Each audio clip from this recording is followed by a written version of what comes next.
Happy New Year. Welcome to Putback. I'm Ian Begley here with Chris Williamson, who tips off 2022 with the baseline.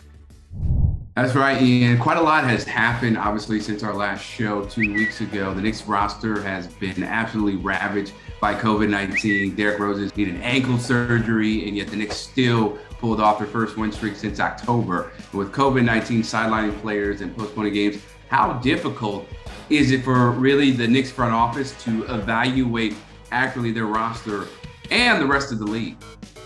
Yeah, it makes it tough, Chris. There's no doubt, especially with the trade deadline approaching. It kind of muddies the waters a little bit. But from a Knicks perspective, I think you're getting a chance to see some of these younger players play more minutes, play meaningful minutes.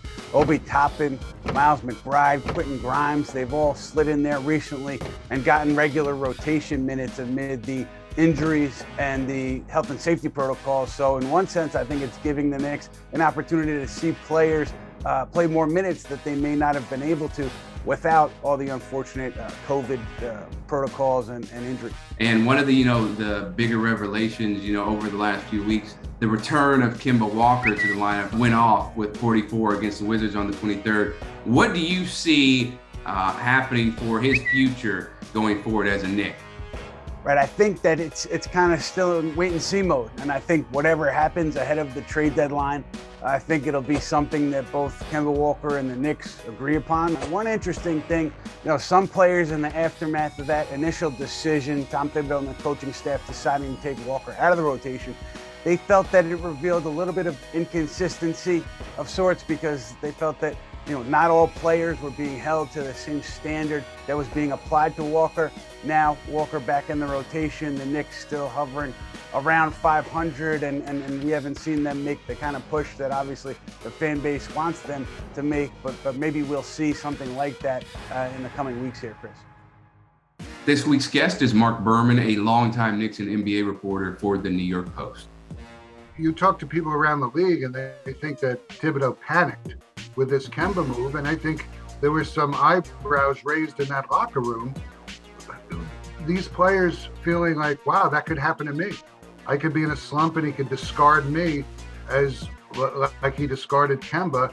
I mean, it wasn't even just the demotion. It was the fact that even when they were shorthanded after the demotion, Kemba couldn't even get 10 minutes off the bench. It was really preposterous. And I think it rubbed some guys the wrong way. Some young players even who look up to Kemba. The idea that you hadn't even kind of touched base with Kemba Walker, I mean, Thibodeau had this reputation among some former players as kind of not caring enough. But then last year was like the exact opposite, where he was communicating with guys and everybody was happy. But now to not talk to Walker for that long stretch, it just struck me as a little bit bizarre. He needed to coddle him a little more. I am told that Johnny Bryant did a great job keeping with Kemba and keeping Kemba from going off the rails. Thibodeau did such a great job last season that maybe it got to his head and he felt, well, I'm the coach of the year, and when I make a decision, I don't need to explain it. Thibodeau is Leon Rose's #1 fan. But I wonder about William Wesley. As long as they've known each other, I know that Wesley was looking at other candidates besides Thibodeau when he got the job. And Wesley was behind the decision to bring in Johnny Bryant and Kenny Payne to sort of soften Thibodeau. So after the season, if this is a really bad season, William Wesley has Leon Rose's ear. So you can never say that Tom Thibodeau is safe as long as William Wesley, has some power in this organization. Again, Leon loves Thibodeau, and I think if it was up completely to Leon, Thibodeau is safe for the duration of his contract. You're talking about the front office. You look at Evan Fournier and his performance to date. It hasn't been what the Knicks obviously had expected coming into this season. Listen, they had the league-high cap space, and they didn't do anything with it. They got a glorified role player in Evan Fournier. And listen, it's easy to play Monday morning quarterback on passing on Demar DeRozan. But I reported in September, and I know you've written about DeRozan, Scott Perry in particular, wanted to take a closer look at DeRozan. He had been with Evan Fournier, and they had lost a lot of games in Orlando with Evan Fournier, and he was injured quite a bit.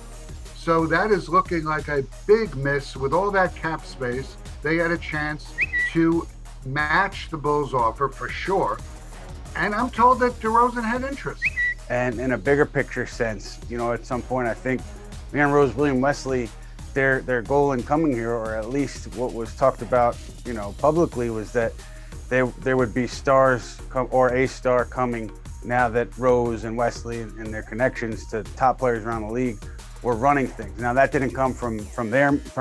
It wasn't something that Leon Rose commented on, but it was the general perception. And I think if the Knicks are going to be something that Rose and Wesley hope they are, which is title contenders in the coming years, you're going to have to land a star, to bring in a star, whether it's via trade or free agency, to make your mark on the franchise. Yes, now they need a star. They did not get it in free agency. There's still possibilities with Damian Lillard, I believe.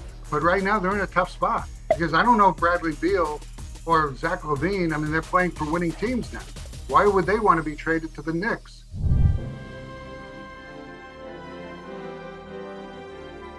Before being drafted in the first round, Denzel Valentine honed his craft at Michigan State. After earning an All-Big Ten honorable mention in his oh no, he already got cut. Well, never mind.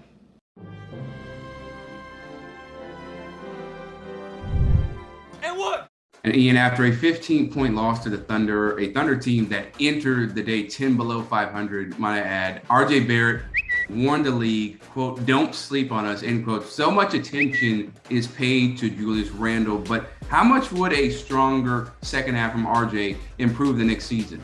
I think it would mean a lot, particularly if he can knock down shots from the perimeter. It opens up the floor for everyone. And you saw that last year with Julius Randle and RJ Barrett kind of being able to play off of one another. Randle finding Barrett for open looks beyond the arc, and Barrett knocking those shots down. Without that this season, you've seen the offense regress. So I think RJ Barrett, if he can knock shots down from the perimeter, certainly helps things for New York, and also, defensively, some consistency on that end. I don't think anybody should rule that out as a possibility for RJ in the second half. But if he were to do that, I think it would certainly help this Knicks cause, particularly on the offensive end. Another player who has fallen from, his grace is Julius Randle. And he's been criticized a lot, but when he went out, because of COVID health and safety protocols, a lot of fans were, excited to see what the roster, what the lineup would do without him, but they didn't perform well, as we saw. How valuable is he to the guys on the floor, even if he's not playing, his best basketball? Problem with Julius Randle is last season, he was a terrific three-point shooter. He became that stretch 4/point forward. He did everything. And now he's not hitting his three-point shots. They're leaving him wide open and letting him shoot it. And when he goes to the basket, they're collapsing on him, and he's trying to dribble through it and power through it and not making correct decisions. It's just, and defensively, he's taken a step back. He looks low energy. His body language is lousy during times when the Knicks are behind, but he does wear down the other team, and without him, the Knicks just don't have enough. When he was knocking the three down and really shooting at such a high percentage in the mid-range, it forced defenses to go out and pay attention to him out there, and it obviously opened up the floor in a big way for the Knicks.